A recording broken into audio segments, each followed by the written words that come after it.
एक मशहूर शायरी है कि कुर्सी है तुम्हारा, जनाजा तो नहीं है, कुछ कर नहीं सकते तो उतर क्यों नहीं जाते। ये शायरी इस वक्त हमारे देश के शिक्षा मंत्री धर्मेंद्र प्रधान और माननीय आदरणीय प्रधानमंत्री नरेंद्र मोदी पर एकदम सटीक और फिट बैठती है। देश में एक के बाद एक पेपर लीक और रद्द हो रहे हैं। इस बीच एक और पेपर CSIR UGC नेट का पेपर भी रद्द कर दिया गया है। NTA यानी कि नेशनल टेस्टिंग एजेंसी ये पेपर करा रही थी और उसने अब इस पेपर को रद्द करने का ऐलान कर दिया है। 25 से 27 जून यानी कि अगले 4 से 5 दिनों में ये परीक्षा होनी थी, लेकिन इससे पहले की परीक्षा होती 2 लाख छात्र जो इस परीक्षा में शामिल होने वाले थे, इसकी तैयारी करके बैठे थे, उनके भविष्य को अंधकार में डालते हुए यह ऐलान किया गया कि ये पेपर नहीं होगा। आपको याद होगा, इससे पहले अभी 2 दिन पहले की बात है जब UGC नेट का पेपर रद्द हुआ था। आज पेपर होता है, अगले शाम यह खबर आती है कि पेपर रद्द हो गया है क्योंकि पेपर लीक हो गया था। इससे पहले नीट के पेपर में भी आपने देखा था किस तरह से पेपर में धांधली का मामला सामने आया था, जिसके तार बीजेपी से उसके सहयोगी दल JDU से जुड़ते नजर आए थे। नीट के अलावा अगर आप देखेंगे तो यूपी पुलिस भर्ती परीक्षा में भी धांधली का मामला सामने आया था। किस तरह से जो गुजरात की कंपनी जिस पर यह परीक्षा कराने का जिम्मा था उत्तर प्रदेश में, वही कंपनी इस परीक्षा में धांधली कर देती है, वही कंपनी इस पेपर को लीक कर देती है। तो एक के बाद एक देश में पेपर लीक हो रहे हैं, उनमें धांधली के जो मामले हैं वो सामने आ रहे हैं। लेकिन देश के जो शिक्षा मंत्री हैं वो कुंभकर्णी नींद में पड़े हैं, उनको योगा करना है। हालांकि जब वो योगा करने जा रहे थे तब भी आपने देखा किस तरह से जो छात्र थे दिल्ली में उनका विरोध करते हैं, प्रदर्शन करते हैं, काला झंडा दिखाया जाता है, बावजूद इसके वो अपनी चुप्पी नहीं तोड़ते।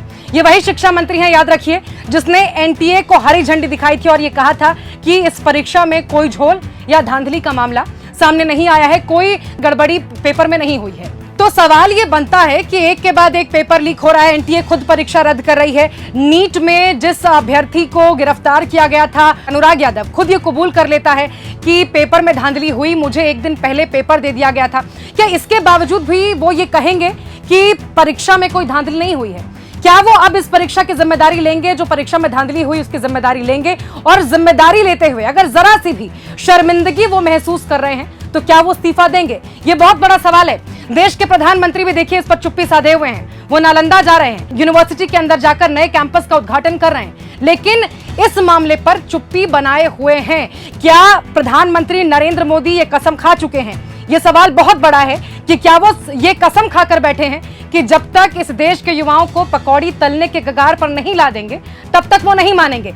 एक और बड़ा सवाल ये भी है कि जो परीक्षा पर चर्चा करते थे, घंटों परीक्षा पर ज्ञान देते थे, आज के समय में सच ये है कि वो देश में एक भी परीक्षा बिना धांधली के, बिना नकल के, बिना लीकेज के नहीं करा पा रहे हैं। कुछ बहुत महत्वपूर्ण सवाल हैं जो इस देश के प्रधानमंत्री, इस देश के शिक्षा मंत्री से बनता है।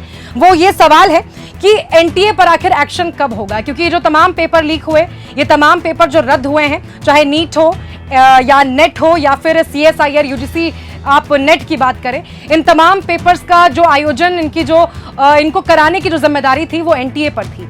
NTA पर एक्शन कब होगा? सवाल नंबर 2 ये है कि आप एक्शन नहीं ले रहे हैं, चुप हैं। क्या आपकी चुप्पी के पीछे कारण ये है कि जो परीक्षा और शिक्षा माफिया हैं, इनके साथ आपके लोग भी मिले हुए हैं, जो आपका सरकारी तंत्र है ये भी उस नेक्सस में शामिल है क्या? सवाल नंबर 3 ये है कि आखिर शिक्षा मंत्री इस्तीफा कब देंगे? ये बहुत बड़ा सवाल है क्योंकि शिक्षा मंत्री लगातार इस पर चुप हैं। NTA को उन्होंने हरी झंडी दी थी और अब जब क्योंकि ये पूरा मामला बहुत हद तक दूध की तरह, पानी की तरह साफ है, तो इस पर वो कुछ कहने के लिए तैयार नहीं है। उनको जवाब देना होगा क्योंकि यहाँ पर सवाल देश के लाखों छात्रों का है, उनके भविष्य का है।